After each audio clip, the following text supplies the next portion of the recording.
What can herding sheep teach us about leadership? Do you know there are lots of people ask that question. Because it's like, so what? We're going to come to a field and we're going to run around. It's like, well, there's an element of that, yeah. Um, the relationship, first and foremost, between a shepherd, a dog, and its sheep, and his sheep or her sheep, their sheep, is one that absolutely replicates that of a leader, a manager, and teams and people and communities. Actually, we've had church groups that actually Hmm. are worried and thinking about how do we support and enable our congregations. Hmm. And mosques exactly the same. So the relationship that a shepherd has to have to really understand what motivates the dog, where the dog likes to engage. Some dogs, every dog has a different personality. I think we all know Hmm. that. If we've had a dog, certainly we'll know that. Many So, dogs, yeah, yeah, and they're all so beautifully unique. they're all unique. Yeah. And maybe talk about that a bit later in terms of the limbic, the emotional system of dogs, and how closely that is related to humans.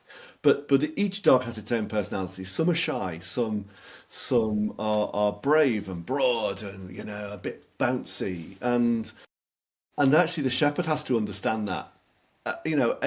A more, let's call it, an introvert dog is not necessarily weak with the sheep. And what we're looking for is how do they respond when they're under pressure with those sheep? Because particularly certain times of the year, at lambing, for instance, now we call them ewes up here, not we call them yows up here. Sorry, not ewes. Okay. So I'll probably there you go. I put it the wrong way around. We But get it there.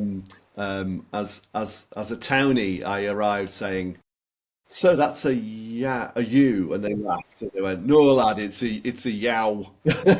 So we Small sheep. yows. Um, when yows have lambs, they'll at the very least stamp. They'll hold ground and they literally will stamp at a dog. And actually, if they're really feeling like up for it, they'll ram them. They'll go for them. They'll push them out of the way. The dog has to be brave. It also has to be wise and it has to be intelligent. And doesn't that sound familiar to leadership? There are times when we have to push and there are times when we have to stand back. Yeah. I also thought about it with the analogy of have you seen horse therapy? Yes. People that do that. I've had horses, 3 horses in the past as well as the dogs that we spoke about before we started recording, and there is a great lesson to be had there. I know some people think it's a bit woo woo, but there's a lot of great educational facilities that utilise animals for things like this because horse won't come anywhere near you unless you're comfortable in yourself because they feel it, and in the same as when you sit atop a horse, your energy just permeates into it. And I always say to people like, either be with a horse or be at least a few meters away from it. Because if you're kind of at arm's length, that's where it will snap Yeah. and kick you because it doesn't know what you're doing. I don't know what you want. Are you safe? Are you not safe? You're being weird. We both know you're being weird, and there's this unspoken element to it. Like, be with me, be engaged, be present, or don't be here at all. Because and only when you can develop that stillness, the animal will approach you, and it is. I've seen some horse therapy sessions, and it's so overwhelming for the participant when the horse will eventually come to them. It can take ages, but they Yeah. will come to you. Yeah. Yeah. But it's You a will weird build them thing, and I think about that aspect of responsibility of like a large team or something like that, like this foreboding thing that you want it to work with it. You know you're faster, more powerful, more effective together, but you're very scared of it, and they can sense that you are that way, and it's this tidal shift that's going to happen one way or the other. And I suppose as human beings, what we're really good at is the mask, I'm all right, I'm fine, I'm fine, you know. And in walks this new chief exec or new chief or new director or new whatever team leader, and the whole group is trying to weigh up, which is exactly what our sheep are doing when you walk in, and the dog, are weighing up. Who is this? How are they going to be? And you're right, they are reading energy. And actually, I think it's easy to say, well, people don't. We do read energy. We've just forgotten how to notice that we're reading people's energy. It's called gut instinct. Hmm. Say more on that. So I'm in my own therapy, as you hopefully would expect, I suppose. Because how do you support people if you're not in your own journey of Know growth? thyself. You can't pour from an empty cup, can you? No, you can't. My parents taught me this is the way you think. You think like this, and they really not intentionally at all, but they came from a generation where this gut thing, this sort of, oh, I've got this funny feeling. Now Simon Sinek talks about no, there is no gut. We've Oh, seen 100% there is. there is, but you've got this gut and this heart and this head thing, and society generally has been getting us to do more and more of this. This is the superpower, but actually, the risk of discounting this, that gut feeling, that energy, that person feels like all right, or that person there's something odd about. That's what the horse is doing. That's what the dogs are doing. They are measuring, reading our energy. It's how they can spot cancers and things like that. That is your brainstem. That's your limbic system It's your yeah. that's processing information far too quickly for your prefrontal cortex to actually put it into thought. So it's like screaming through a Rolodex of all of your experiences of all of your life and going, something's not right here. And the brain's going, slow down, slow down, slow down. What's wrong? I don't know what's wrong. It's just saying, danger. This is bad. And you're like, but it doesn't make sense. It's like when we both have children, like when a child comes to you and they're really upset, and you say, you shouldn't be upset. Don't be upset. This is ridiculous. It doesn't make sense. It's not logical. Don't tell me I'm not. My feeling is real. It's as real as this table. So help me understand it by all means. But similar to your gut, just suppressing or ignoring that is difficult. But help us balance that. What's the percentage, if I had to push you into a corner, about embracing that emotional side to our own authentic leadership? Because we can't be holding hands, singing "Kumbaya," crying every Monday morning at 9 a.m. in the meeting, because we're not going to get anything done. I think your example was brilliant because I can hear my own parents in that sort of don't be upset. There's no Yeah, reason to be upset. Think. There's no reason they didn't do think, but yeah, and I am an emotional beast, right? I get that. And my work is definitely about what is my emotion saying to me? What is it trying to tell me?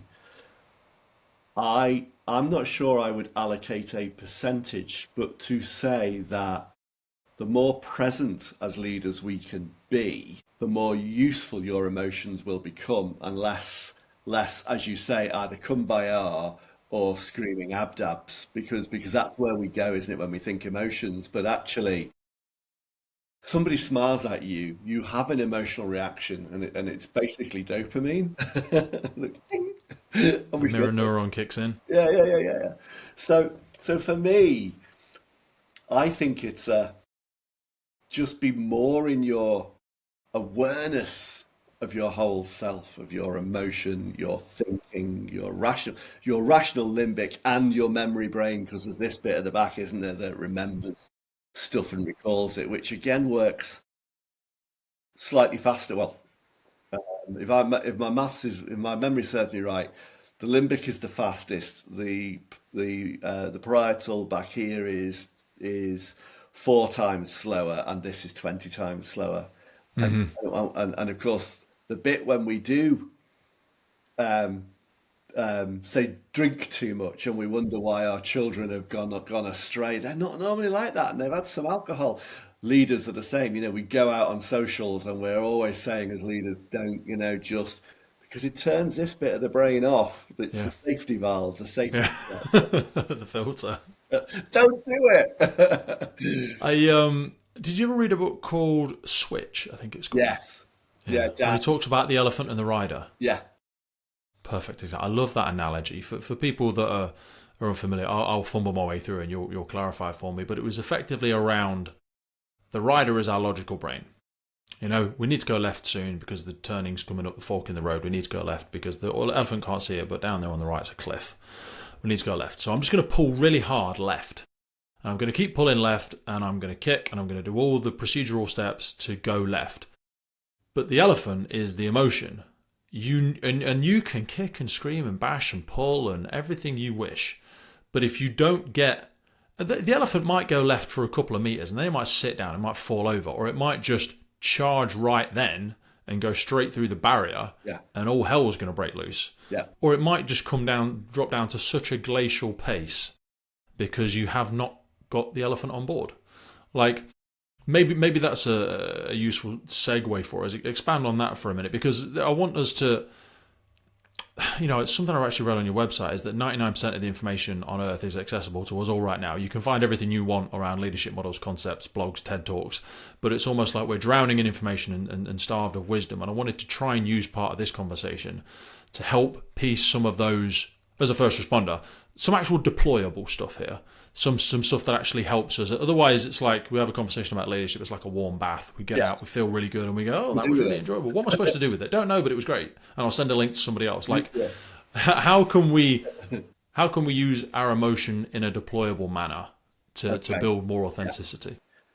So it's interesting that that book refers to the elephant and the rider. Steve Peters in The Chimp Paradox refers to the chimp, and the fact that you cannot control. So I think the first point is, don't expect to control your emotional self. It is hardwired to protect you. So as a first responder, first of all, overcoming that fear. And if I may talk a moment about my eldest daughter, who is a shepherd, and one of the reasons we ended up creating Natural Leaders, because she decided she was going to be a shepherd. She also she's called the Red Shepherdess.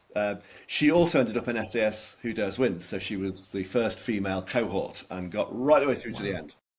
And of course, Ant talks about the fear bubble. Now he's a bit of anyway, Ant is Ant, but she's very good friends with Foxy and Ollie and a few of the others still, and they talk lots about finding your edge, finding your fear, but also when you are at that edge, and particularly as a first responder, managing that fear. And that's what Steve Peters talks about, the emotional self. You have to manage. And you can do that by caging for a little while. You can put away and cage. That's called the bubble, the fear bubble. You can reward it by saying, right, I know we're going to do. I'm afraid that you recognise it and you reward it. I'm afraid of this. This fire or this road incident, is really worrying me. But this is what we're going to do about it. And you can exercise it. Okay, I am, this is not something for me, and withdraw, And you can put that easily into that leadership context of difficult conversations, projects, promotion opportunities, taking on a new team. I think difficult conversations is certainly a useful analogy for that, perhaps. Yeah, it is. And I think, again, there are some really good frameworks for that, which actually we do practice out in the ring with Natural Leaders, how to challenge, because so there are, I don't want to give too much away, but let me give enough away. I know you don't. I'll tell you what, so I'll give you my first one. You give me one, and I've got two little models I like to use. One is SBI, Situation Behavior Impact.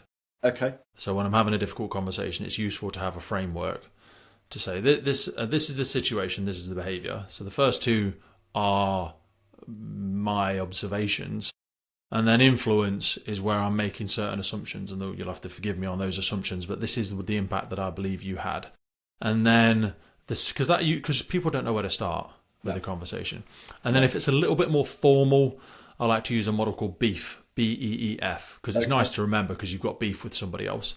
And that's behavior, effect, expectations, and future. So this is the behavior I observed. This is the effect it had on me, on the team, on the situation, on the incident, on the effectiveness of the project. this is the expectations of me, the organization, the team, our values, our culture. So moving forwards, this is the future state. This is what we're going to do moving forwards. And then we can draw a line and we can have that formal or informal or agreement. I think the beef model is a little bit, it's got a little bit too much teeth. So maybe like SBI, I always use help me understand as well. So I'll say like, help me understand what was going on during our conversation, Stuart, because what I observed was you kept glancing off to the left. I felt like you weren't terribly present. I'm talking about the behavior. Impact. As a result of that, I felt like we actually weren't having a very valuable conversation. I actually personally didn't feel very listened to. And I want to explore that because we've spent time together before and you've always made me feel really present. And I always try and paint a picture of the person in their best self and give that to them as their identity that I want to continue to see them as. This is the identity, this is the person I believe you to be. So I'm giving you an opportunity to say this is a deviation. Because if I just say, I think you're a bit of an ignorant sod, actually, Stu. You know, you never really listened to me. Last week you didn't. You never listen. We start to extreme and catastrophize, don't we? Yeah. You always do that, Stuart. Yeah. You never listen. Never? I never listen. Bit much, don't you think? Sorry, I dragged us down a little rabbit hole. What else do you use? So your SBI is probably equivalent to one of the models that I was going to sort of then push forward, which is effectively we call it clean feedback. So this is the fact. This is what I noticed happened, or this is what I understand to have happened. This is the impact it has, and this is how it made me feel, or this is so again very similar. It's important to make it about you as well sometimes, and I mean that by saying don't have the secret army in the pocket. No, it's always about you. If you can't own it, don't. Oh well, Sydney said, and and Samantha was. You made everybody feel terrible. You're speaking on behalf of everybody, are you? Everybody. That's called power. Yeah, secret army in the pocket, and I'm like, I'm not interested. I am interested in everybody, but please tell me what you felt, because that's true. Your emotion, your felt sense was true, because I can't question that. That is how you felt. Exactly. So go back to the ring, which is what I was going to say was I don't want to give too much away to spoil it for people, but enough that people go, okay. Yeah.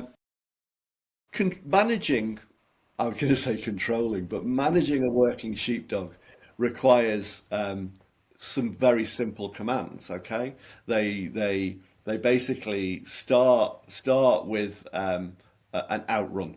Okay, when you've watched One Man and His Dog, you'll see them right around the edge of the field. Now we don't do that. The outrun is in the middle of a ring, so we call it the circle of truth, because that's what happens. Truth comes out when people are in the ring. Stuff just flows beautifully.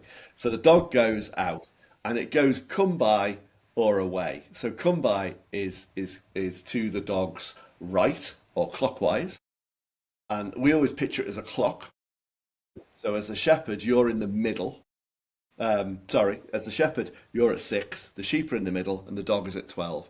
But the clock moves with you wherever you go round. Okay. So you're always at 6. You don't move to 8 or 9. And 6 moves around with you, and the dog wants to balance you. That's the point, right? The dog is your manager, is trying to balance the workforce. And so you have come by, away.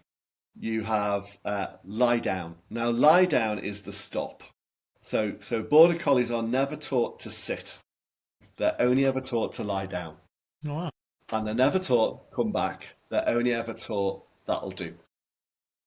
So the that'll do is the callback. So that's it, right? Come by, away, lie down, that'll do. Now there's a fifth one, which is walk up. And as a Scouser and a Liverpool fan, sorry for anyone that isn't, I always want to go walk on, not walk up. Yeah. The dog looks at me like, what? But anyway, so that's five simple commands, and you can drive sheep hundreds of meters anywhere you want them. That's the idea. So the challenging conversations often comes because we're often not very good at projecting our engaged authority, and so we revert power types, either either being parental or sometimes being childlike, thinking about transactional analysis here as a model, whereas we want to stay adult to adult. The dog works best in adult to adult mode. So you send out the dog and it doesn't quite go the way you want to, and now the dog's moving faster, and now the sheep are moving faster. So now you go moving faster, either in your voice and it's like, and you're screaming, "Goodbye, goodbye!" And actually, we've said to you at the start, it's a real joyful bit, "come by" in a way. So sing it like, "Come by, come by, are we, are we?" And you can use any accent. I just happen to have used a Cumbrian accent because that's how I was taught. And it works with Scouse as well, definitely, because we've had Mers fire up and Phil was definitely very Scouse. But it's how much that says about the effect you have on the people around you, isn't it? Yeah, yeah. Because they mirror us. They mirror us, and the dogs are now, so we teach people to stop, and I think challenging conversations are actually one of the most valuable things you can do alongside a useful model and being appreciative and owning your own. This is how I've experienced it. This isn't the truth. This is just how I've experienced it. This is my reality. I recognise it's not yours. Is actually the stop, the lie down, and the number of times people will be going, "Lie down, lie down, lie down. Would you lie down?" And actually getting people to a point where, as leaders in the ring, they can go, "Lie down, lie down," and the dog to actually go, "Oh, okay, you mean it." They're thinking they're breaking rapport, and actually what they're doing is they're building rapport. And I think when we do that in those challenging conversations, we build rapport when we do it. I think of myself as a dog sometimes. So I've always said to people that manage me, a few have led me, but most manage me. I respond very well to strong leadership. A bit like I've had Staffordshire Bull Terriers before. We've just spoke about my German Shepherd. Strong dogs, strong characters. They would like to know who is in charge. Yeah. And if it's not, and I don't mean beating your dog or beating your team or shouting at them or anything like that, but having command presence is a weird one because again, there's a weird thing with command presence. It belongs on the incident ground, just to drag us into a first responder context. Yeah. But there's certain behaviours you don't have to be command presence and authoritative to always demonstrate that you're, in my personal opinion, you'll hopefully calibrate me in a minute. But the point I'm making is, if my German Shepherd doesn't know who's in charge, then I tell you what, he's in charge. Because somebody needs to be, because he, similar to me, and similar to all of us, we're pack animals. Yeah, absolutely. And we want that guidance. We don't necessarily want to be shouted at, unless we're very simple-minded. But again, don't think that works. And again, no worth in going there equally. I don't think dogs are simple-minded. They are just very strong pack animals. Yeah. We want to know who's in charge. We want to see that because that fills us with a sense of purpose, direction, clarity. There's something you said really lovely around that five instruction model, and I wonder if we could use that as well as I asked 10 questions in once. It's always my bad ADHD brain. We love complexity, don't we? And this is sometimes my frustration with overly complex leadership models versus clear, authentic, clarity of message, clear direction, leader points the way sort of analogy. And that's a little bit of what I was hearing. Maybe I could pull on that thread a little bit. Is there an element of simplicity in this? I think you're right. We overcomplicate the art of leadership. John Adair's model is pretty simple and pretty easy to adopt. Number one, human beings do want clarity. You are right, we're pack animals, and I know that sometimes so who's nominating themselves to be the top then? It's like, and that's not alpha. I think sometimes we sacrifice some really core elements of leadership at the altar of toxic masculinity, and I'm like, there's not that. It's hard for me to talk about it because I'm a bloody 6'4" white male, who's muscle bound and whatever. So I'm the poster child for toxic masculinity. Yeah. So it's not for me to say, but I think here's a good example. I think, and I've spoken to many female leaders on the podcast. Female leaders get it wrong most their words, not mine, when they try to be too masculine. I agree. Because they don't need to be. No. You know what I mean? But sorry, I'm going to stop talking. No, you're right. And no, you're absolutely right. They don't need to be. We both say as men, and actually our board is one male and four female. So Strong balance. yeah, That's probably the healthy and calibration. permanently, and I'm purple. I don't even recognise. I think actually it's a slight diversion, but when Black Lives Matters broke out, and we have quite a diverse workforce, I think we checked in and went, "How is everybody?" And and everyone, we got really incredible sort of, you know what, we're never made to feel any, nobody here is made to feel any different in terms of their size, the colour of their skin, their gender, etc., etc. It's not etc., etc.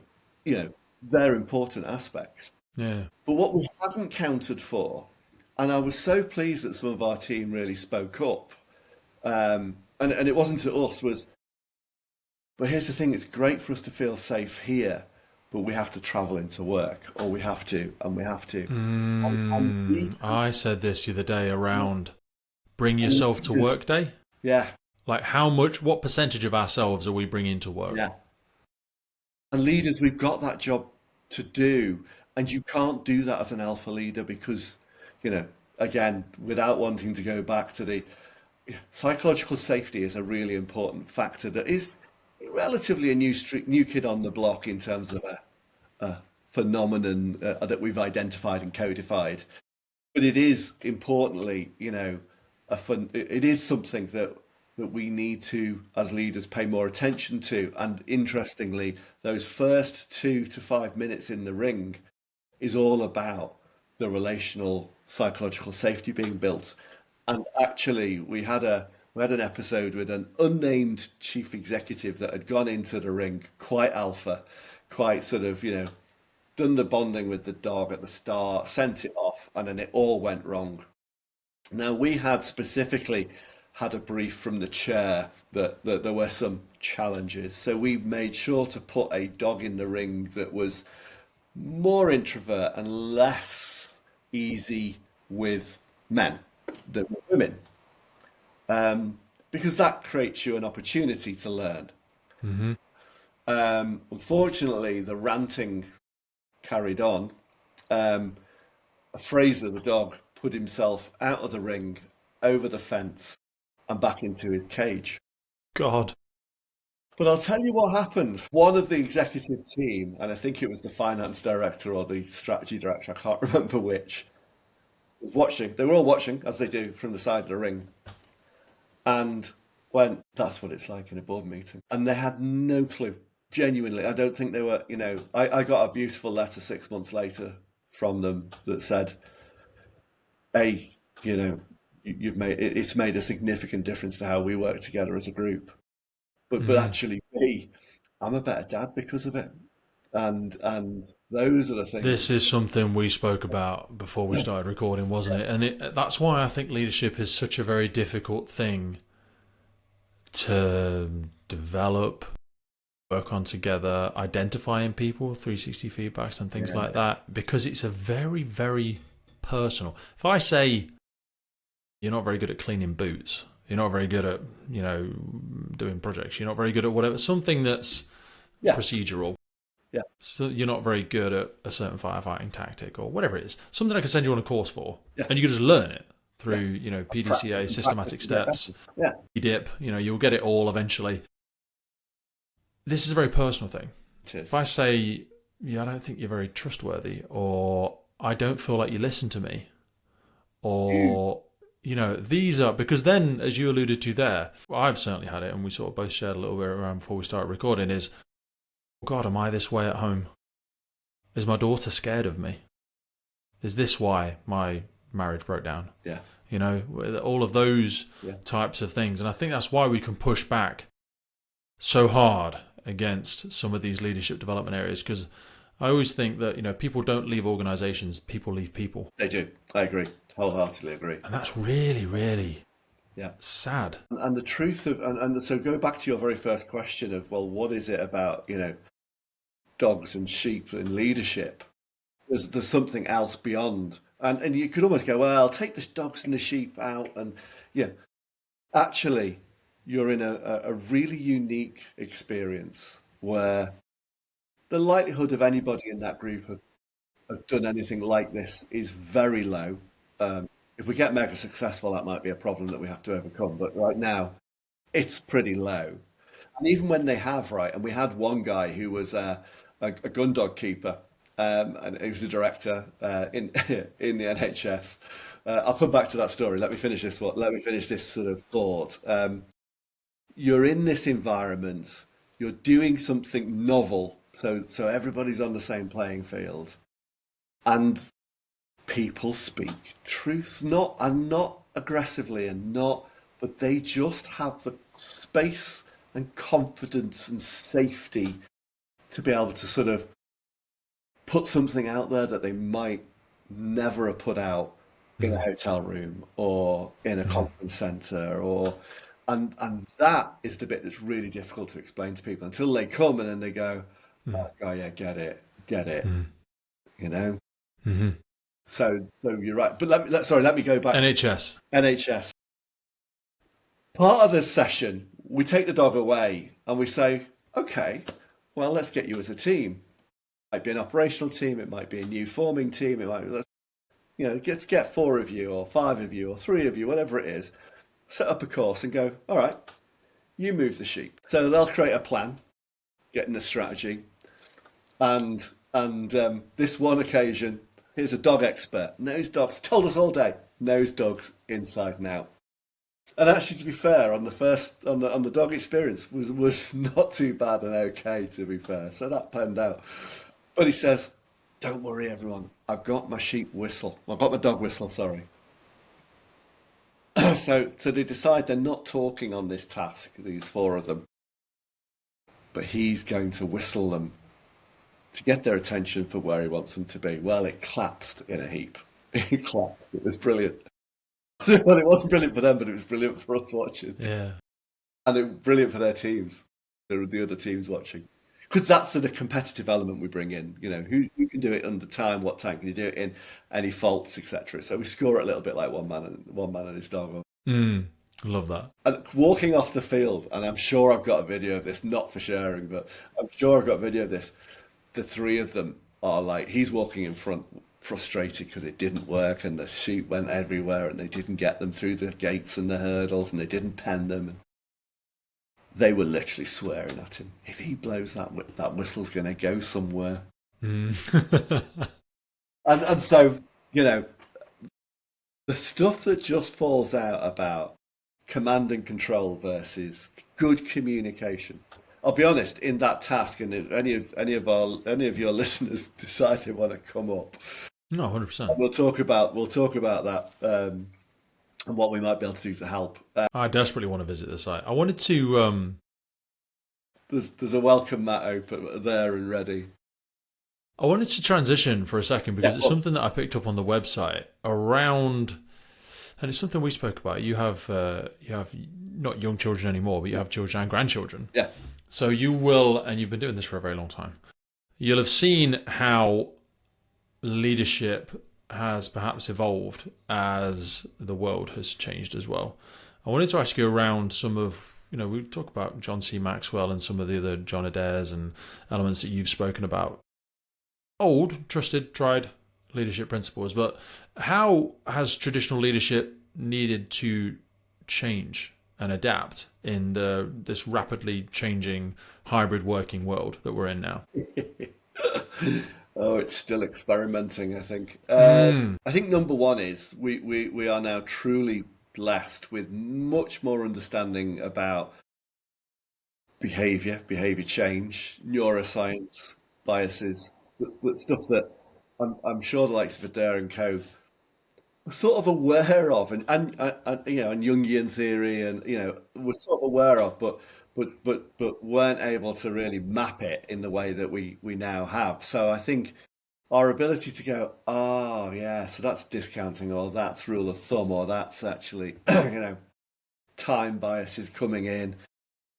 I think that helps. I think we're much more understood about, you were talking about the emotional self and the rational self, but also system one and system two thinking as well. That sort of Don't want to lose people on that. So yeah, expand on what that is for people that system haven't. And there's a system one and relating system book as well. yeah, no. So system one, system two is from a book by Daniel Kahneman called Think Fast, Think Slow. It's not his. It's a whole set of neuroscientists.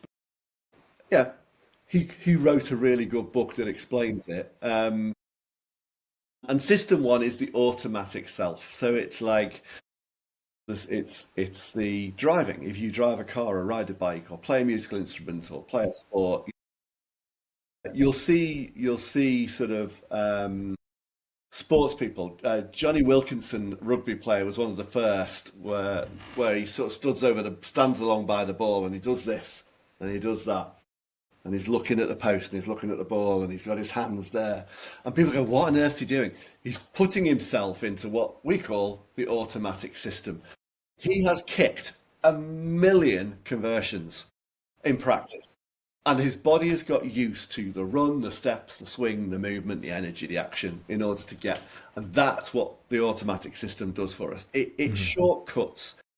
And why does it do that? Because biologically, our brains are probably the hungriest part of our body as a muscle.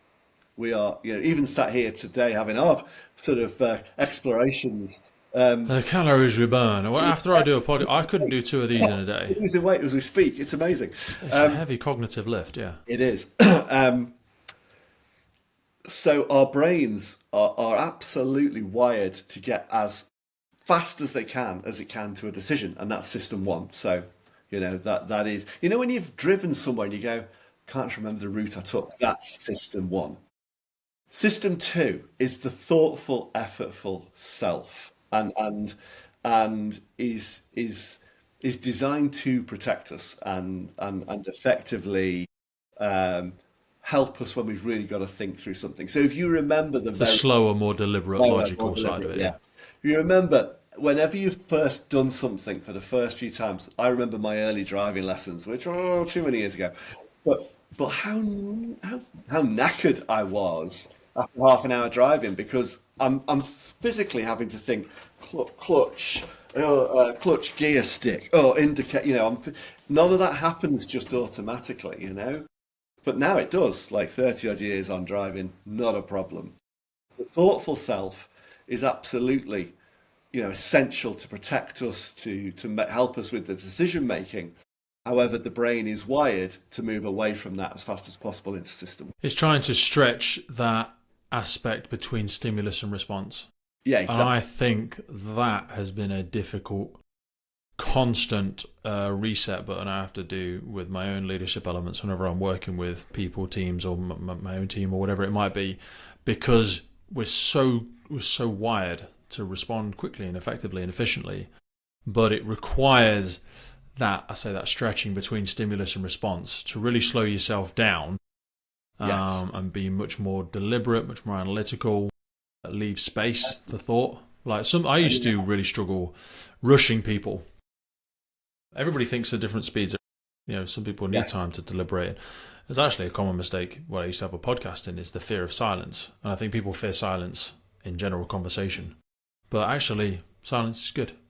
It's very good. It's Yeah. healthy. I do a lot of executive coaching alongside. In fact, actually, I do one-to-ones with the animal work, um, helping leaders think about their strategy, not just of their own leadership, but their strategy for their teams or for their businesses. And the number of times, we'll say, let's let the silence do the heavy lifting here.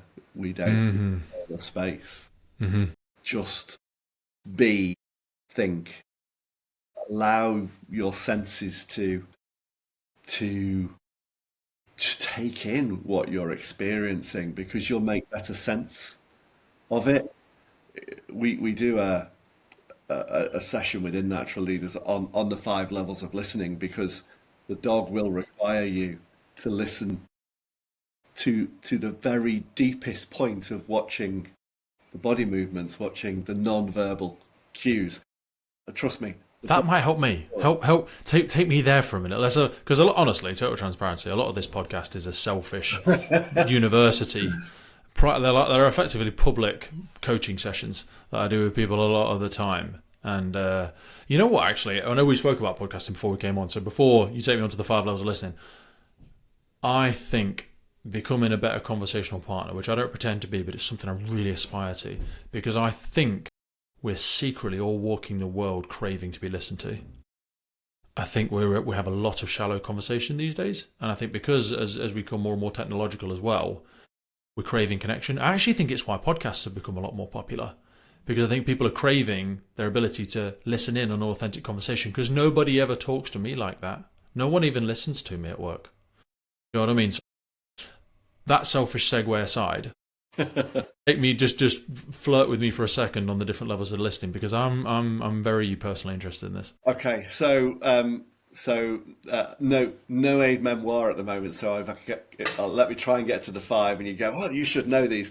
I'm really We always are. auditory, so let me. The listener will be forgiven. They couldn't stand up and give a talk on it either. First one is listening to respond. So actually, all you're doing is listening to Pete and going, okay, well, what do I want to say back to him?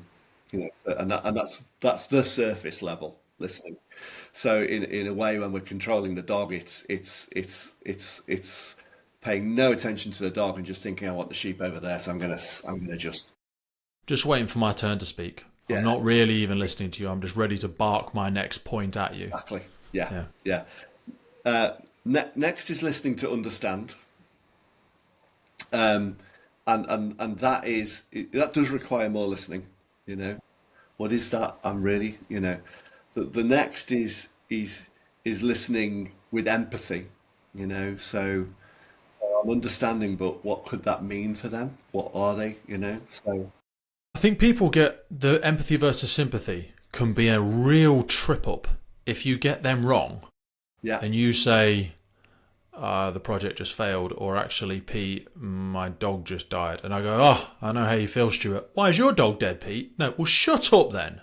All you did was just tell me you're not really listening, and you actually belittled me without realising it, and just switched me off completely from this conversation. Yeah, and that doesn't help anybody. The 4th and 5th ones I'm going to sort of do together, but the 5th one is I suppose we call it listening with everything. So and that's because hands up, the 4th one has slipped away, but the 5th one is this listening with everything. So as coaches, and as shepherds, you are watching the micro movements of the eyes, the lips. Is the breathing going faster or slower? Are they leaning in? Are they doing that? So you're going to go, is there anything else you want to add? And then now I'm getting into body language, and there's loads to talk about. But that's where the levels progress. Yeah. I often do it, and I think to myself, what would 60% look like? What would 80% look like? Me and my partner actually do this. So there's a few things because I think a lot of this is useful not only for your teams, but also for all of your relationships in general in your life.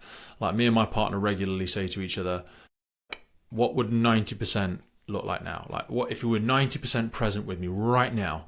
Your body language, your intention, your mirroring, and whether that be breathing, intonation, volume, excitement, eye contact, body contact, whatever it might be. You're active listening, paraphrasing, listening back to me, demonstrating you're listening to me. But then the other element is knowing what this person wants, and sometimes that can help to make that explicit for me. So me and my partner, and you can actually use this for teams. It works a little bit, but you might have to adapt it. Do you want to be helped, heard, or hugged? Yeah, is a useful one, especially because as a guy, I'm trying to fix your problem. Tell me what your problem is. A fixed problem. Tell you what, here's the steps. A, B, C. Crack on. Yeah. Right. You're not listening to me. And actually, maybe I just want to be heard. Or actually, I just want to vent. I just want to be hugged. Yeah. And actually, Pete, you take me to so we're behaviour changers, right? That's what we do for a living. It's very easy to get entrapped into a fixer mentality. We can fix that. We can fix them. We can sort them out.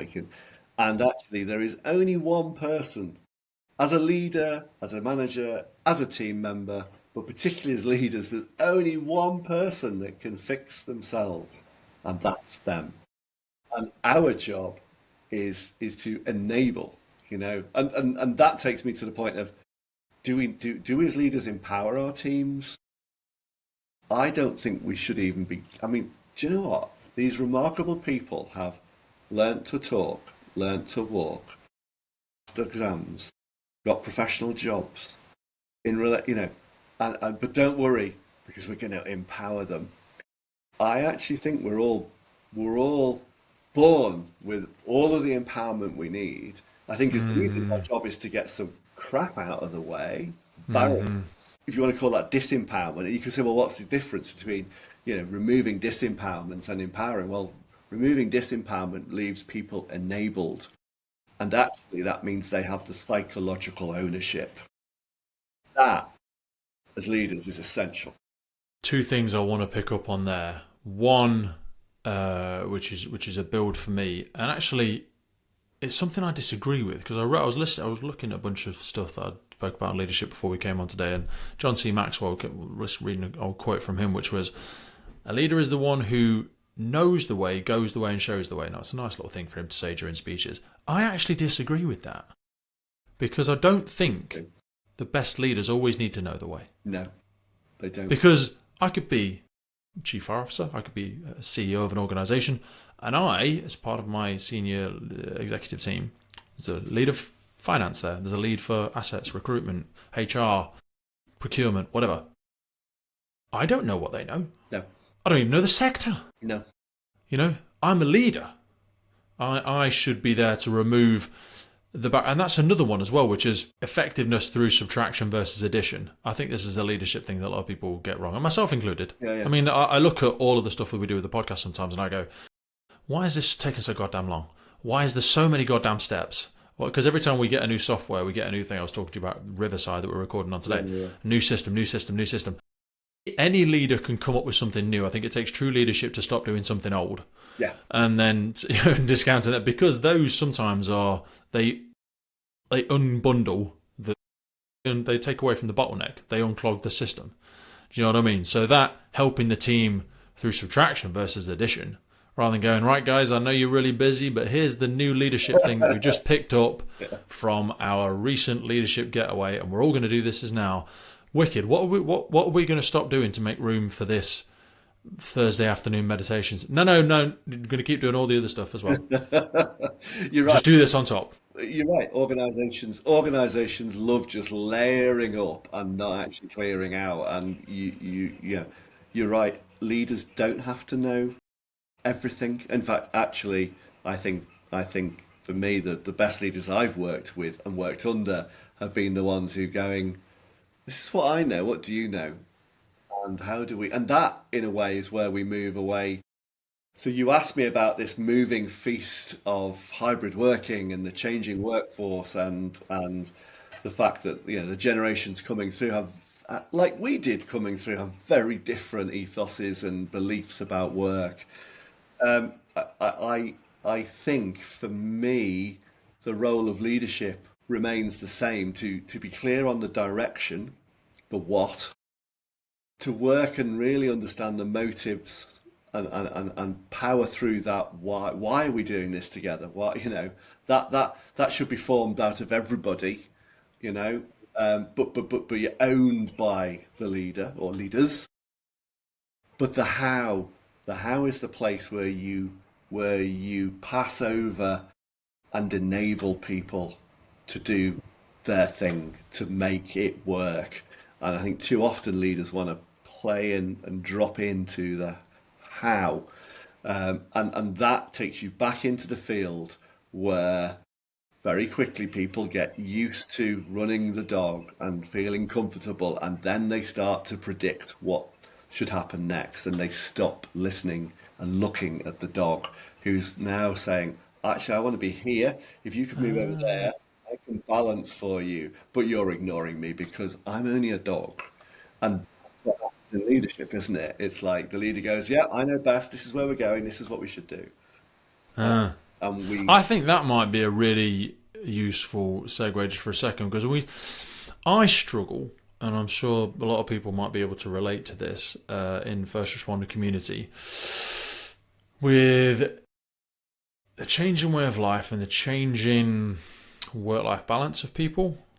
I'm very much a knuckle dragger. I don't think I have a healthy approach to work, although I think work-life balance is a very personal thing. When people say, Pete, you're out of balance. Well, what's balance to you? exactly. Balance to me, I'm a recovering addict. Yeah. So I need to have healthy distractions, places to put this energy that I can't switch off. Hence why we're recording a conversation after I've already finished my main work today. I'm now going to go into another 3 hours of my own project, because that's what I enjoy doing. And someone might say, well, that's out of balance. You need to get your balance right. The point I want to get to is, and what I was saying about like the copy and paste, I've always done it with the dog this way, but I'm not listening to them. Leadership evolving for the newer generations. It's easy to blame the next generation and go, they don't listen, they don't want it enough, they're a bit woo woo, they're not gonna get shit done, or whatever it might be. You've got 3 generations of your family now, 2 generations working in the business. How can we adapt and evolve? Because actually Simon Sinek speaks well about this, about how easy it is to blame the next generation just because they don't fit into our way of thinking. But equally, I forget who the quote is, but it's like, the thinking that's brought us this far won't help us solve the problems of today. It's probably Einstein. I'm sure I've just trampled all over that quote. It's probably got that so wrong. What got you here will not get you there. Yeah. So help me with that, because so I think we're doing, and one more build on before I let you speak. I'm sorry, I'm terrible at this, Mike Simon. I feel like we're doing level 1 diversity now, and what I mean by that is diversity, and whether it's diversity of thought, diversity of race, religion, whatever it might be. We do need different ways of thinking to help us move forwards. Definitely in the fire and rescue service, definitely in the emergency services, probably in all organisation. The winners are the ones that are learning. The world belongs to the learner, belongs to the innovator. And if we get stuck in these entrenched ways, you guys and girls are doing some really awesome and creative stuff, hence why we're talking today. But if we don't create environments where those prickly minds can exist, they're just going to leave. Yeah. Do you know what I mean? So help me unfold that. I'm sure there's a question in there somewhere. God, yeah, my mind's gone to a number of places. Number one is, for us in ICE, we don't talk work-life balance, which sounds shocking, doesn't it? How can a company that is all about people and health and what's your KPI, Stu? How do you get anything done? I know. We talk about life balance, exactly as you say, because what is out of balance for me might be in balance for you, and actually we need to trust your intent, and I need to trust my intent, and we do that by relationship. So that's number one. We will say to people, if you want to live to work, don't come to ICE. If you want to, or natural leaders, if you want to work to live, so just give me the paycheck so I can go out and do whatever it is I want to do at the weekend or overnight, don't come to ICE. If you want a fulfilled life that is helping you produce things for our society that matter, that actually give you something that matters and gives you the space to do things, beyond that. Mm-hmm. We're the place. So that's the first thing. And we are finding young people. We have got the best ever group of 5s to 32, 34s that I think we've ever had.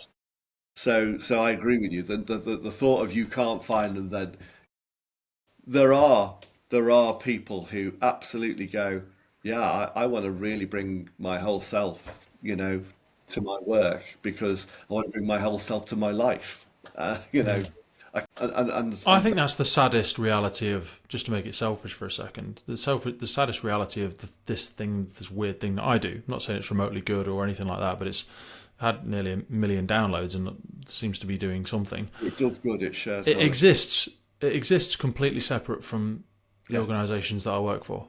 And that's really sad, because I'm very, very confident there's a lot of people in my sector that would do this a lot better than me, because they're a lot more knowledgeable and that they are great, but they appear to be stuck in this prison of professionalism where we all turn up at 9 o'clock and see how many emails we can send, and Yeah. it's weird. And I think presenteeism is definitely something of this sort of 40 to 60 generation. That's a bit more than a generation. Yeah. Sort of presenteeism, maybe 45 to 60, you know. Hmm. We need to be really clear as leaders about the expectations. So for us, this work doesn't come on the cheap. And I mean, right now we're right, this may be a few months later. So let's recall back Liz Kendall and the benefit challenges that the government is facing, you know. Good example. Let's go there. Yeah. And and and I'm going to keep it apolitical, whatever colour the party for me. There are people in our society who, and I don't think they're deliberately sat at home going, I can't work or I won't work. I think they genuinely believe that, their reality is that their mental health or emotional resilience is shot to the point where they just cannot work, and that employers will not cope with them or put up with their needs. That's my greatest fear with first responders. And I actually would expand that a little bit to teachers as well. Yeah, I My agree. partner and my sister are teachers. And then it's And oh yeah, I would include the NHS as in in hospital, yeah, as in in nurses. public sector workers. My daughter's an A&E doctor, and absolutely, I think it's a little bit like they're climbing down into it's a bit catastrophizing, but just allow me this for a moment. They're climbing down into a mine where there's not quite enough energy to survive in. no, You'll be okay for a bit, yeah, but if you stay there indefinitely, you're going to die. It's a bit like getting into the death zone of climbing up Everest. You can be functional here, and you can do some great things, but if you stay too long, your energy will you will not survive this and at all. and that is definitely an absolute, yeah, that is a fact. So we have to do something about building people's resilience, and some of this is herd mentality, you know. Some of this requires, some political commitment. And let's be honest, right? The system's set up for every 4 years. So if you don't do something nice for the majority of people, they ain't voting for Talk you. about leadership. The great leadership is when people plant trees under which they'll never sit. Right. And I The love biggest things we need to do are going to take big, cultural change is 7-8 years. The quick version, if it goes well, doesn't fit into a 20, term. that we've been on a, you know, well, I say, have we been on a downhill? We've been on a transition wherever it is, diagonally, up, down, round. I don't particularly worry about the geography. We have been on a transition, for 15 to 20 years. And we now have to take a different transition in order for our country to be able to feed itself, never mind educate itself, never mind. I want to double click on resiliency Yeah. because that's a pertinent word, and I think that has been a little bit hijacked by people that look like me for a little bit of toxic masculinity again. 4 a.m. blah blah, get up, work until your eyes bleed, just block out the world and don't be so soft and pull yourself up by your bootstraps. Man up pills, all that sort of jazz.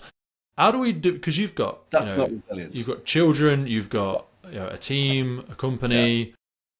You also, I'm not going to go. I was going to say you have members of your family that you've invited in to expand your family. A lot of this has had to have taken a tremendous amount of resiliency. I'm not saying you're the god of it and you're going to espouse some answers for us all to live our life by, but what does Not resiliency look like to make it more accessible to everyone and not just to put it in a physical, stoic place all the time? I think it's some of what we've already talked about. Don't get me, I've had low periods, absolutely. I have had periods of being lost. We've had some stuff that has taken quite a bit to pick yourself back up. I think this, first of all, for me, the simplest definition is bounce backableness for resilience. That's what for me resilience is you've been knocked down. So resilience doesn't mean, hey, I'm never knocked down. I'm always, Yeah. that's not resilience. It's probably a lie, is the honest truth. They tried to spin it as anti-fragility is another book, isn't it? Yeah. Different sort of concept. I'm not sure that word works for me, although there's a lot of great stuff in the book. Yeah, there But yeah, bounce back ability. bounce Definitely. back ability. Definitely. You can pick yourself up, and that's actually what I think Churchill is quoted as saying is success. You know, the ability to move from defeat to defeat without losing hope and Yes, without any wavering of enthusiasm. and I think I've been so for me personally, I'm very grateful to whomever, the universe, God, my parents, me, people around me, that I'm imbued with a huge amount of passion, you know, stuff, things that I love doing, and I just, you know, and that's the emotional part as well. So, But I think that is equally like I'm an optimist. I'm very passionate about things, but that includes lows yeah, all the time. I would never pretend to say I've ever struggled with depression, but I get very, very sad. I cried last night with my missus on the sofa about something that's going on with my family, you know. And that's and that resilient. may be something that can be a segue for us to quickly step back into the leadership element as well, because don't just keep showing up saying there's no weeds, there's no weeds, there's no weeds. You know, everything's great, guys. Ready? Let's high five. Hands in. 3, 2, 1. Team on 3. Well, hang on a minute. We're screaming past the budget, and so says they're going to leave. No, team on 3. Ready? Yeah, Oh, you know, there's nothing wrong with going. Whether that's you saying, yeah, guys, I messed that up. yeah. I'm really disappointed with the way I showed up yesterday. I got it wrong. I don't know what the answer is, but I feel like we're not connecting as a team at the minute. No, I mean, Just calling out that elephant in the room, going, yeah, I feel like team morale's really low. Well, don't be so goddamn negative, Stu. I'm not being negative. I'm just saying, yeah, you know, yeah. help me. If that's not the case, that's great. But I feel like we're not connecting at the minute. I think vulnerability is a really important part of leadership. How do we do it without seeming incompetent? Yeah, exactly. Because some people see like I can't be vulnerable because I need to always be. So, if you are espousing the all-knowing, all-seeing, all-conquering leader, it's very difficult to be vulnerable, and it's also very difficult to say, "What do you know that could help us here?" And you You might discourage ideas, and but also it's hard to be relatable and connect to yeah, you. totally. So number one is you've got to decide. Some people call it leadership style, and I just think, oh, no, no, no, no, no, no, no. You are who you are as a leader, but there are some practices that help, like, as you say, when it's a mess up, stick your hand up as a leader and go. Or, hey, I think we're lost here. Do you think we're lost? You know, my coach, I have a coach as well, and my coach challenged me the other day. It was about 4 weeks ago, and there's somebody that really miffed me off, and really pissed me off. And I was like sounding off about it, and they said, "Do you think there's another side to that story?" I said, "Yeah, of course there is. There's absolutely another side to that story. Do you want to know about it?" And oh, I really had to take a deep breath and go, "Yes." So I sort of, yeah, okay, Uh, yeah. I genuinely. She said, "Well, what could you ask?" And oh my goodness, I went round in a circle for yeah. about 10 minutes, and she chuckled. Sarah Broscombe is my coach, and she chuckled and went, "Oh, I don't think I've ever got you to the edge." And she Mm. got me to the point where it's like, I don't know what the answer is. I don't know what the question is that would unlock, because I was so still in the emotional moment. Anyway, Yeah. we worked through it, and it was really quite a simple, you know, is there anything else I need to understand here? Is there anything else that I could do? Actually, we reversed it back and went, I'm just going to stop at that. Is there anything else that I need to understand here? Mhm. Yeah. And I went and I did it. I often think that. I think like, what would I need to believe Yeah, to think what you think? yeah, Because what you just said absolutely goddamn frustrated me. Or yeah, what you did was so stupid. yeah, yeah, And I go, but I know you're not stupid because yeah, I bloody hired you, or yeah, you're in my yeah, team, exactly. or whatever. Yeah, And you just go, So what must I have needed to believe? What must you have needed to believe? Yeah. What would I need to believe Yeah. to have done what you did? Yeah. Because to you, that Exactly. was illogical. Yeah. You gave it some sort of thought, Yeah. and you still did it, Yeah. or you're still doing it, or you're still behaving that way. And this is again taking it back to the dog or the horse or whatever. It's it's like, I want you to behave this way, but you're not doing something because of how I'm behaving with you, because I just bloody saw you do it with the other person. So what is it about me and what I'm doing Yeah. that is not bringing the best out in you? So back to that sort of being vulnerable, being appreciative, sort of saying, well, what do but ultimately also, right? I think within this, next phase of leadership, this next, as our 30 somethings become the next senior leaders, they are still going to want clarity, and they're still going to need to give clarity when they're senior leaders. The dog in the right relationship in the ring, and the sheep actually, will always look to the shepherd. Will always now, if they don't get what they need, they will make it up. The dog will Self-deploy. decide where Yeah. to push the sheep, and the sheep will decide where they're going to move. I'll give you a really, really interesting example of this and leadership.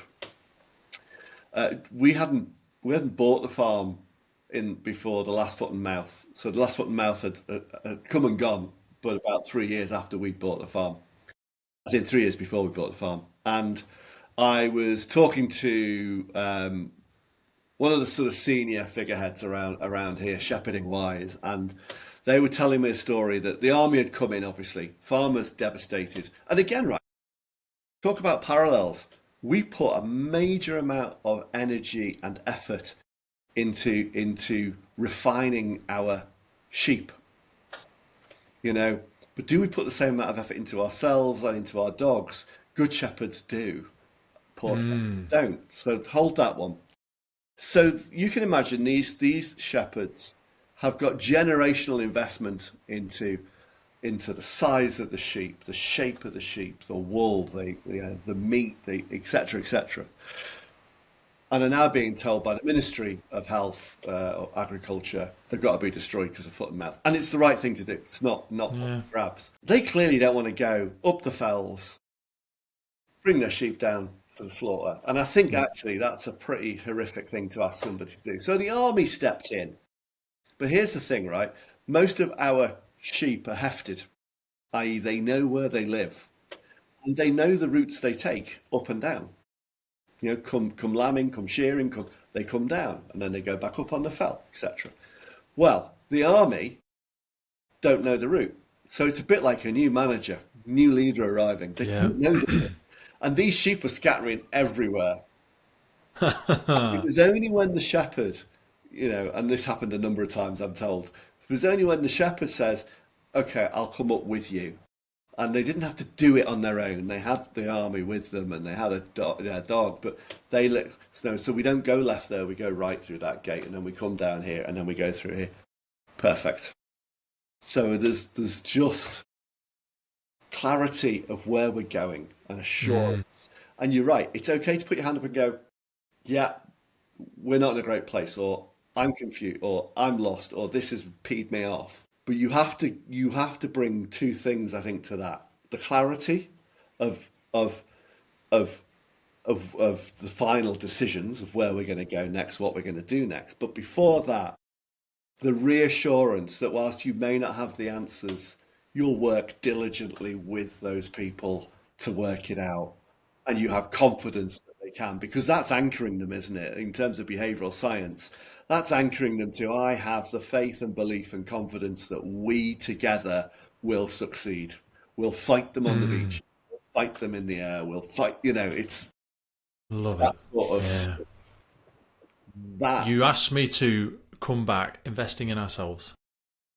Yes, Investing in ourselves, working on ourselves, the shepherds that work on themselves. yeah. The very best shepherds, I think you said earlier, you don't have to scream and shout. The very best shepherds train and develop their dogs through empathy and through understanding the relationship.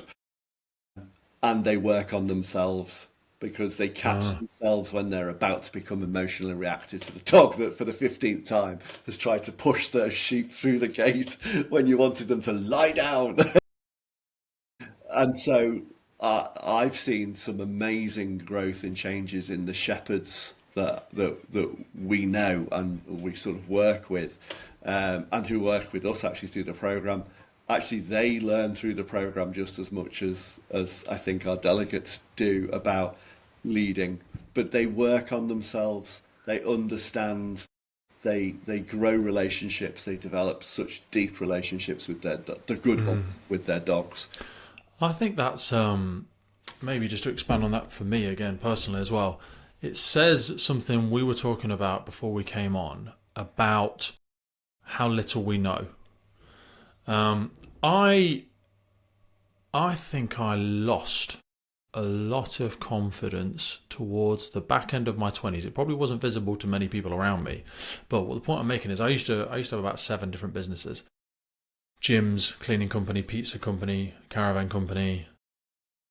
I had 2 gyms, coaching, and then started the podcast. And I was still a full-time firefighter as well. And just brazen confidence, full ego. I can do all of this, and I was listening to all the entrepreneur books and listening to all that stuff. Going doing NLP coaching, go and do Tony Robbins, all that sort of jazz. And I thought I could just mainline the cognitive horsepower, and I just had to work harder. That's all I just had to work harder, and stuff was just unraveling all around me because I knew. And I'm coming to a point, I promise, I had to do less better. Because I realised I didn't know it all. And I was damaging things, was damaging relationships, damaging businesses, damaging personal relationships around me. Just thinking, I know it all, and if people don't get it, I'll just find somebody else. And I made that approach far too close as well, and just went, well, you don't get me, that's fine. I knew that the impact that I wanted to have, what I thought I wanted to have, and the sort of person that I wanted to be, because we said before we came on, like, do you like yourself? I actually realised I didn't like myself. And that was really annoying that I didn't like who I was. Yeah. And it was so like, and just stopping myself, just going back to those old behaviours and slipping into that habit of the way that I speak to people and the way that I behave. I hated it. Yeah. And I kept doing it. I knew I was going to do it, and I did it. Yeah. But anyway, the point I'm getting to is, as we get older, I think there is a gift in realising that you're imperfect. There is. Because you unlock yourself to lots of other people that could help you. And what is perfect, I mean... Yes, very good point. I absolutely believe, each and every human being is beautifully created. Even those people who are born with some really difficult challenges, there is beauty in them, and often we say, when teams turn up here, you have everything you need to be everything you want to be. And I think sometimes they look around the room and go, oh yeah. And that's a great analogy for it, because that says to that natural leadership, because we say nature's beautiful and nature's perfect, but it's imperfect. No leaf's the same, blah blah blah. No leader's the same. So don't try and do the cookie cutter leaders, because Stu, Pete, Sarah, Jan, you are exactly what you need to be. And for a certain team, for a certain person, you are perfection. Yeah.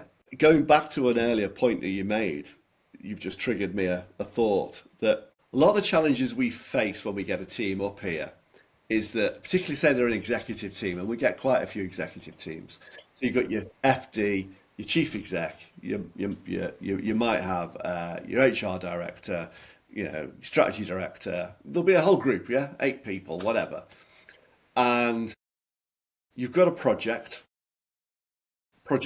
improve X fire and rescue, and you've got your objectives. And just for authenticity for people, you have worked with a number of fire and rescue services across the UK and NHS teams. This is not just you making claims. We're not going to go into the details of any personal ones, but I've spoken with a few of them. Yeah. No, we have worked with a few. Yeah, and very God. There's a right mix of emotions. There's this pride, privilege, you know, Tradition. connection, tradition, just, yeah, amazing. I love working with fire and rescue services, and what a journey that you're on, as a profession. So, We're wrestling through oh, yeah, exactly, it. God, are we? exactly. Um, so you've got this group in the room, right? And they've got these problems, challenges, objectives, whatever you want to call them. And it's like, all right, so we need a group of, so we need to think about our people and we need to think about our finances. And immediately the project is split up so that the HR director gets the people, the finance gets the finance. But actually, we then wonder why these programs don't really take off, because actually this is a group of people who also wear a different set of skills. The skills of maybe change making, the skills of strategy, the skills of implementation, the skills of optimization, the skills of just rallying people and Mate, actually, I think the greatest leader in the organisation that I work for is the manager. And I'm happy, no, I won't say his name because people might know where that is. But anyway, he's the manager of health and safety in my organisation. And he's the best. And he knows a lot about health and safety. Doesn't know much about the fire service. Well, he knows a lot because he's been working there now. But as a person and a leader, a communicator, yeah, his soft skill, yeah, for me, maybe just for me, maybe that some would be people the don't get on with enabler. it. That But would be, he is so good. right, yeah, So good. just enabling people and yeah, yeah. Yeah, it's just so good. Sorry I Oh, interrupted you, no, but no, such a. I think because I think he would be a great mentor for lots of right, firefighters, yeah, yeah. lots of operational because they go, oh, we didn't know anything about. It's not about it. It's about him as a leader. But sorry, No, no, he's no, great. you're right, you're right, you're right. No. So for me, right, the point is, whilst we have these functional responsibilities as teams, you know, particularly executive and senior teams, um, we need to, as leaders, know that we also have these other sort of soft, and they're not even soft skills, they're operational skills. Who comes up with the ideas? Right, okay, there's two of you, right. So put them at the start of the program. Who then discerns those ideas into that could work, that won't? Then put them in that part of the work. And then and rather than go, oh no, that's people, so that's the HR director, you will watch projects just fly. And so, of course, we practice some of that in the ring. We'll do some insights.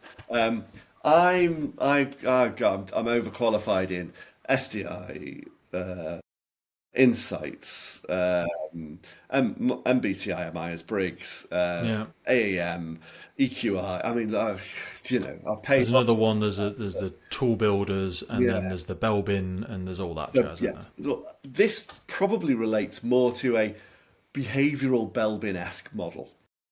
Belbin's not great for me. It's okay, it's good, but it's Tool. yeah, it's a tool.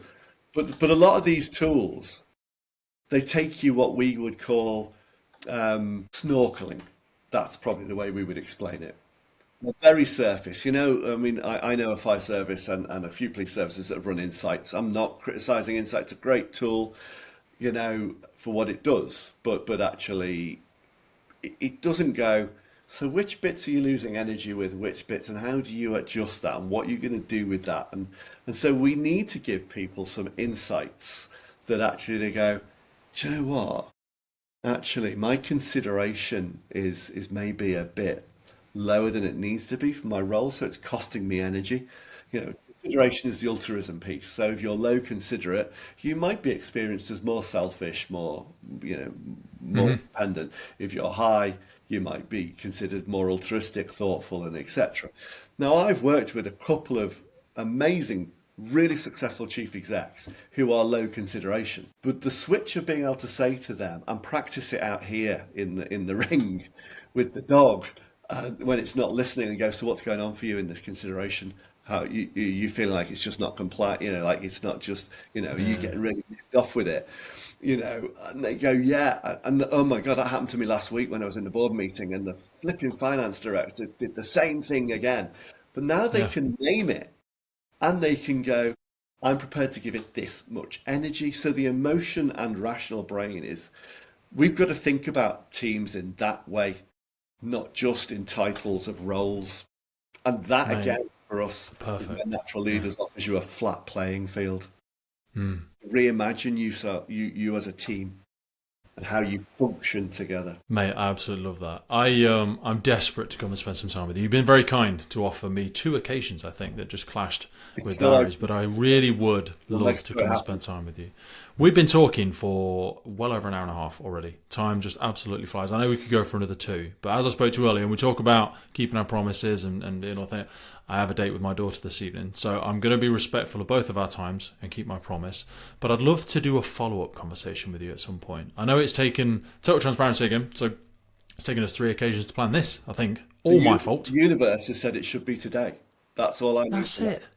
You know, I always say to people, no doesn't, and this is Alicia, no doesn't mean no forever, it just means no right now. Okay? So don't go, oh yeah, no, I took that idea to Stu 6 months ago and he said, ram it. No, okay, well, that's A, that's not what he said. And B, and this is what I feel for leaders, everyone's got a great idea, but there's only so much in the budget. So I'm going to have to say no to some fantastic, right, accurate, detailed, researched ideas. But anyway, I'm dragging us down into another rabbit hole. That's right.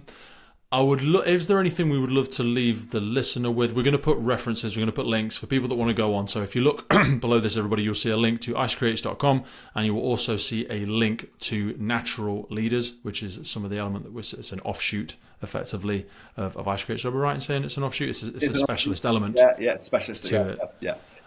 And there's a vast majority of things that people can draw from that. What's the best way for people to contact you or the team? My email is really simple. It's Stuart, Stuart, at icecreates with an S, so ICECREATES.com. Or Put that in the notes. or if you want to put my mobile number on there, you can. That is 07970226640. I think you're the first guest that's ever read their phone number out, so, so we'll go for that one. We're definitely going to include the email. Don't worry, I was just giving it to you as well, so you. No. If people want to listen back to it, they can pull the phone number out. That'd be a challenge. Yeah, I was going to say. Okay, so this is me. I'm change maker, right? So I'm we've got this idea. Yeah. Why don't we think about putting something on that you and I host, so up here at Natural Leaders, and if any of the listeners want to throw their hat in the ring to come for a day, we will do genuine, proper Natural Leaders play. You can get to experience it. They get some benefit, and we just get to have some fun and I'd love to. learning and development and growth. So I'll put that on the table. You can cut it out or leave it in. We will put some time into organising it first, because what I don't want to do is put it out there and then it be in 7 months' time, and then because I know our diaries. If you know when you're ready to air this episode, then we'll put it a month after or something, 2 months. So like if it's going out in June, we'll put it either July or September. Love it. Absolutely love it. Stuart, thank you so much for your time today. I really do appreciate it. Please send my love to all of the team and to your family and to those beautiful dogs that have been quiet in the other room, because I know we had to ask them to leave with their excitement. Couldn't quite contain itself. And I look forward to spending time with you in the future. Brilliant. Pete, thank you for inviting us, and thank you for hosting and sharing all the great stuff that so many of your what would you call them, speakers, I don't know, whatever we are, people that come and go, hey, we've got some thoughts people far smarter than me that I just want to share with the world, and you've done a beautiful job of that today, my friend. Thank you. And I think you said let's leave people with one thing. All we have is now. We don't have yesterday, and we're not sure we're going to have tomorrow. So all we have is now. And as leaders, let's make the most. In fact, as people, full stop, but as leaders, let's make the most of now. Be as present as you can and as interested as you can. I love that, mate. Thank you. Great point to finish on. Right, I'll speak to you soon. Okay.